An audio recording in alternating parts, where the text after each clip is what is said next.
सबैलाई यीशु ख्रीष्टको नाउँमा जय मसीह। तपाईँहरूलाई स्वागत छ हाम्रो यस नेपाल बाल सङ्गति सेवाकाईमा। विशेष गरी हामीले नेपालको बाल सङ्गति सञ्चालन गर्नुहुने शिक्षकहरूको लागि बाइबलमा आधारित रहेर पुस्तकहरू तयार पारिरहेका छौँ। यसमा तपाईँहरूको लागि प्रत्येक हप्ताको बाल सङ्गतिमा सिकाउनु पर्ने बाइबलको खण्डहरू र पाठहरू राख्नेछौँ, जसद्वारा तपाईँहरूले आफ्नो बाल सङ्गतिमा यसलाई पढेर वा सुनाएर पनि भाइ बहिनीहरूलाई सिक्न वा सिकाउन सक्नुहुन्छ। यस हप्ताको पृष्ठपोषण मत्ती 5को 13देखि 16सम्म रहेको छ। आजको मुख्य पद मत्ती 5को 16, जहाँ यसरी लेखिएको छ, यसरी नै तिमीहरूको ज्योति मानिसहरूका सामुन्ने चम्कोस् र तिनीहरूले तिमीहरूका सुकर्म देखुन् र स्वर्गमा हुनुहुने तिमीहरूका पिताको महिमा गरून्। यस हप्ताको पृष्ठपोषणलाई तपाईँहरूले PDF फाइलमा पनि हेर्न सक्नुहुन्छ। हामीले गरेको सुकर्मको कारण संसारको मानिसहरूले हामीले पुज्ने परमेश्वर पिताको महिमा गर्नेछ अनि यसबाट हाम्रो पिताको आदर र महिमा सदा सर्वदा हुनेछ। हाम्रो मनमा एउटा प्रश्न आउन सक्छ, कसरी मेरो सुकर्मले परमेश्वरको महिमा हुन सक्छ र? यदि मैले सुकर्म गर्छु भने मेरो नै महिमा हुन्छ नि। तर बाइबलले यस्तो भन्दैन। यदि मैले सुकर्म गर्छु भने यसको इज्जत तथा महिमा चाहिँ परमेश्वरतर्फ जान्छ, किनकि यसले हामीलाई संसारको दृष्टिकोण देखाउँछ। संसारले हामीलाई हेर्दा यो फलानो चिलानो भनेर हेर्दैन। त्यो मान्छेको पहिचान के हो भन्दा त्यो क्रिस्चियन हो भनेर हेर्छन्। भनिन्छ नि, क्रिस्चियनहरूले बाइबल पढ्छन् र संसारका अरू मानिसहरूले हाम्रो व्यवहार पढ्छन्। संसारको 1% मानिसहरूले बाइबल पढ्छन् र बाँकी 99ले त्यो मानिसको जीवन पढ्छन्। कतिपय क्रिस्चियनहरूले पनि बाइबल पढ्दैनन्। त्यसो भएर 1%ले बाइबल पढ्छन् भने बाँकी सबै ती मानिसहरूको जीवन पढ्छन्। साधारण तवरले बुझ्ने हो भने यदि मैले समाजमा राम्रो काम गर्छु भने त्यो कामले मेरो प्रशंसा मात्र नभएर मेरो बुवा आमाको पनि प्रशंसालाई म भेट्छु, किनकि मेरो आमा बुवाको राम्रो शिक्षा तथा पालन पोषणले मलाई हुर्काउनु भयो भनेर मानिसहरूले बुझ्छन्। त्यसैले मेरो सुकर्मले मेरो अभिभावकको पनि इज्जत पाउँछ र मेरो कुकर्मले अभिभावकको बेइज्जत हुन सक्छ। मैले गर्ने कामले मेरो बुवा आमाको सम्मान जोडिएको छ। हामी क्रिस्चियन भएकोले हामीहरूको अभिभावक चाहिँ बुवा आमा मात्र नभएर हाम्रो परमेश्वर पनि हुनुहुन्छ। त्यसैले अब हामीले गर्ने सुकर्म तथा कुकर्मले हाम्रो बुवा आमा मात्र नभएर परमेश्वरको इज्जत तथा बेइज्जत पनि हामीसँग जोडिएको हुन्छ। हामी परमेश्वरको सन्तान भएकोले मानिसहरूले हामीले गर्ने व्यवहार तथा कामले परमेश्वरको शिक्षामा हुर्किएको भनेर बुझ्छन्। यदि हामीले सुकर्म गर्छौँ भने परमेश्वरलाई प्रशंसा पाउँछ, किनकि संसारले हामीलाई हेर्ने दृष्टिकोण व्यक्तिगत मात्र नभएर हाम्रो पहिचान चाहिँ येशू ख्रीष्टसँग जोडिएको कारणले येशू ख्रीष्टसँग हाम्रो पहिचानलाई छुटाउन भने सक्दैन। त्यसैले हामीसँग दुईवटा विकल्प छ। हामीले सुकर्म गरेर परमेश्वरलाई महिमा तथा इज्जत दिने वा सुकर्म गर्ने मौका पाउँदा पनि केही नगरेमा परमेश्वर प्रति हामी बेमान तथा बेइज्जत गर्न सक्छौँ। हामीले गर्ने कामद्वारा नै परमेश्वरको महिमा हुने वा नहुने हुन्छ। त्यसैले हाम्रो असल कामबाट नै हामीले परमेश्वरको महिमा गर्न सक्छौँ। भाइ बहिनीहरू, के तिमीहरूलाई अँधेरोदेखि डर लाग्छ? सायद सबैलाई अँधेरोबाट डर लाग्छ होला। मलाई पनि लाग्छ। जब म सानो थिएँ हाम्रो गाउँघरमा बत्ती थिएन। त्यसैले हामीसँग काम गर्ने समय भनेको दिउँसो मात्र हुन्थ्यो। राति काम भएर बस्नु पर्यो भने टुकी बत्ती बालेर बस्नु पर्थ्यो। तर धेरै वर्षपछि जब गाउँमा बत्ती आयो तब सबैको घरमा उज्यालो छायो अनि राति पनि उनीहरूले काम गर्न सके। ज्योतिले हामीलाई हाम्रो जीवनको सानो सानो कामदेखि ठुलो ठुलो काम पनि सहज गराउँछ। आजको बाइबल पदले हामीलाई ज्योतिको विषयमा कुरा गर्दछ। के तिमीहरूलाई थाहा छ ज्योति कति महत्त्वपूर्ण छ? ज्योतिले हाम्रो अन्धकारलाई हटाउँछ। जहाँ ज्योति छ त्यहाँ अँध्यारो टिक्न सक्दैन। हाम्रो ज्योति चाहिँ मानिसहरूको अगाडि चम्कनु पर्दछ। त्यो कसरी भन्ने कुरा हामी एउटा कथा सुनेपछि प्रष्ट हुनेछौँ। इमानदार सेवक। धेरै वर्ष अगाडिको कुरो हो। एकजना धेरै नाम चलेको प्रख्यात राजा थिए। उहाँको छोराछोरी र अरू धेरै नोकरहरू पनि थिए। ती नोकरहरू मध्ये एकजना धेरै कालो नोकर पनि थियो। उसलाई अरू नोकरहरूले साथी बनाउन खोज्दैनथे र उसको गिल्ला मात्र गर्थे। उसले पनि यस्तो कुराहरूलाई केही मतलब राख्दैन थियो, बरु कसरी एक इमानदार मानिस बन्ने भनेर सोच्थ्यो। दिनहरू बित्दै थिए। एक दिन राजाले आफ्नो नोकरहरूलाई लिएर टाढाको यात्रामा जाने निर्णय गरे।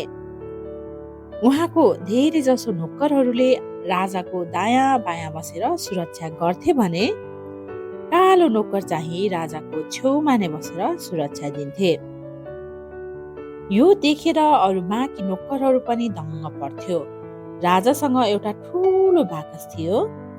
त्यस बाकसभित्र चाहिँ धेरै बहुमूल्य कुराहरू थिए, जस्तै हिरा, मोती, पैसा र अरू थुप्रै कुराहरू।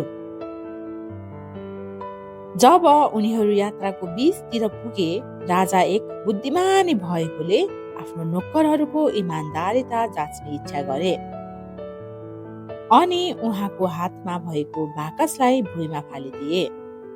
ती सबै बहुमूल्य कुराहरू भुइँमा छरपष्ट भए। राजाले आफ्ना नोकरहरूलाई भने, तिमीहरू सबैजनाले यो भुइँमा खसेका बहुमूल्य कुराहरूलाई टिपेर आफ्नो लागि राख्न सक्छौ। अब मलाई यो केही चाहिँदैन। राजाको यस्तो कुरा सुनेपछि सबै नोकरहरू दौडेर ठेलमठेल गरी बहुमूल्य कुराहरू लिन लाग्यो। राजाले सबै नोकरहरूलाई हेर्दै हुनुहुन्थ्यो। त्यत्तिकैमा उहाँको नजर एक कालो नोकरमाथि पर्यो। ऊ चाहिँ जहाँको त्यही थियो। यो देखेर राजा छक्क परे र यसो भनी सोधे, तिमी किन भुइँमा भएको बहुमूल्य सामान लिन नगएको? अब यस्तो मौका आउँदैन। तब नोकरले आफ्नो जवाफमा राजालाई भन्यो, यदि मैले पनि हजुरको साथ छोडे भने हजुरको रक्षा कसले गर्छ? ती बहुमूल्य सामानहरू भन्दा पनि मेरो लागि हजुर त्यो भन्दा बहुमूल्य हुनुहुन्छ। नोकरको यस्तो जवाफले राजा झन् छक्क परे। उसको काम र इमानदारिताले राजालाई धेरै खुसी तुल्यायो। त्यसपछि राजाले उसको सम्मान गरेर धेरै बहुमूल्य उपहारहरू दिनुको साथसाथै दरबारमा एउटा ठुलो पदमा आफूसँगै काम गर्ने मौका पनि दिनुभयो। भाइ बहिनीहरू, के तिमीहरूले राजाको एउटा नोकरलाई याद गर्यौ? तिमीहरूले याद त गरेकै हुनुपर्छ। उसले असल व्यवहार देखाएर एक ज्योतिको उदाहरण दियो। अघि मैले ज्योति अरू मानिसहरूको अगाडि चम्किनु पर्छ भन्ने विषयमा कुरा गरेको थिएँ नि। हो, यस कथामा भएको कालो नोकरबाट राजा लगायत अरू नोकरहरूलाई पनि प्रभावित बनाउन सकेको छ। यो नै एक ज्योतिले गर्ने असल काम थियो। भाइ बहिनीहरू, बाइबलमा बताउने महान ज्योति प्रभु येशू ख्रीष्ट हुनुहुन्छ। उहाँले ज्योति र अन्धकारको कुराहरूलाई प्रष्ट पार्नुहुन्छ। रातमा भएको अन्धकार मात्र अन्धकार हुँदैन, तर जीवनदेखि हार खाएका, निराश भएका र अब जिउने केही आशा पनि नदेखेकाहरूका लागि जीवन एउटा अन्धकार नै हो।